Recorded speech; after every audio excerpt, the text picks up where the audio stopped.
যাবো এখান থেকে মায়ের বাড়ি। আমার বনুটার জন্য সেম এরকম একটা টুপি নিয়ে এসেছি। চললেই বলছি আর আঙুল চাচ্ছিস, পড়ে যাবি না তুই।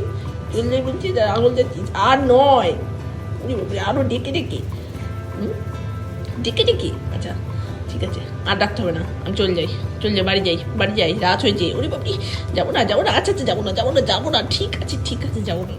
আমাকে তো প্রতিদিন দেখে না, কিন্তু তাও জানো তো আমাকে ভীষণ ভালোবাসে। সপ্তাহের একটা দিন রবিবার করে যে আমি বাড়িতে আসি ও ঠিক সেটা বোঝে। সেই দিনকে জানলার দিকে মুখ করে নয় দরজার সামনে বসে আমার জন্য অপেক্ষা করে।